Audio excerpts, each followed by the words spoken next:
Chers amis, je tenais à vous souhaiter un très chaleureux Gemar Hatima Tova, une bonne signature, le Yerushalayim Ira Kodesh.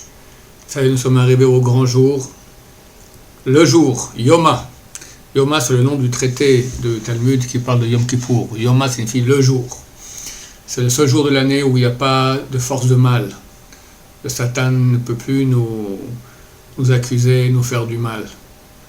Ha-Satan, le Satan en hébreu, ça veut dire une valeur numérique 364. Or, l'année, elle a 365 jours. Donc, c'est le jour dans lequel il n'a pas de maîtrise. Un jour énorme.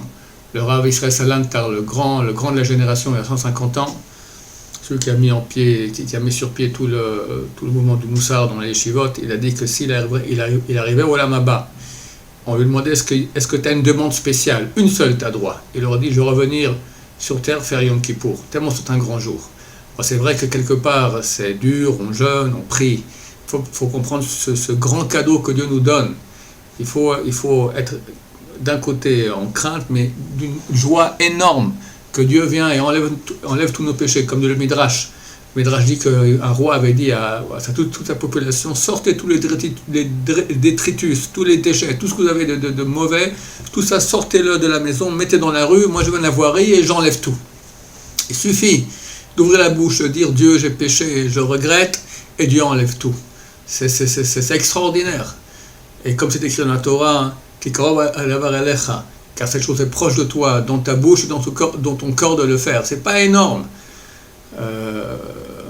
Un grand rabbin, le Rav Kopshitz, était allé voir le Rav Soloveitchik, le Rav de Brisk. Il lui a dit faites-moi une bracha avant Kippour, faites-moi une bracha pour que je puisse faire tchouva. Il lui a dit mais c'est pas une bracha mon cher, mais tchouva c'est toi qui décides. Voilà, on prend un papier, maintenant, aujourd'hui, avant Kippour, on note les péchés qu'on a faits.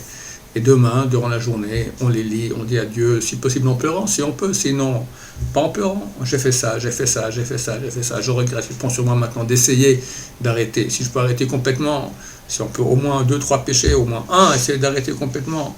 Sinon, je vais essayer de faire des efforts dans ce sens-là. Et là, qu'est-ce qu'on va gagner, chers amis? On gagne tout. Le prix de la vie, combien ça vaut la vie? Aujourd'hui, je ne peux pas m'empêcher de parler un peu d'actualité. On m'a appelé hier d'Amérique pour me dire que hier, environ vers 8h30 heure israélienne, le plus grand sous-marin nucléaire russe qui jusqu'à maintenant n'est pas encore entré dans l'eau, a été mis dans l'eau en mer Noire. Et Blinken, le chef du département américain, a dit que la Russie déployait son système d'attaque nucléaire. Alors je ne sais pas vers quoi on va. Quand ça sera, il semblerait que ça va avoir lieu cette guerre nucléaire parce que Poutine a dit qu'il ne bluffe pas. Et il a dit que s'il perdait la guerre, il n'allait pas hésiter à utiliser l'arme nucléaire. Et là, il est en train de perdre la guerre. Et il a dit encore en début de semaine que c'est la fin de l'Occident. Donc, il me semble que ça va se réaliser. Alors, qu'est-ce qu'on doit faire? Qu'est-ce qu'on peut faire? On va aller dans les abris. On va faire des provisions. Une seule chose à faire, se rapprocher d'Hachem, faire tchouva. Si ça arrive durant ces jours-là, c'est très grand. Si c'est à Kippour ou à Sukkot, la Soukha va nous protéger, Bezrat Hachem. La tchouva de Kippour va nous protéger à Kippour et toute l'année. Donc faisons une grande tchouva, parce qu'il semblerait qu'on va passer maintenant très bientôt dans une nouvelle ère. Ça peut être un peu difficile, mais après une ère de bonheur, et tout va se jouer durant ce grand jour de Kippour.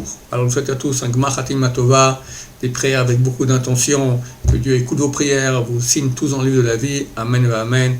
Kol Tuv Selah.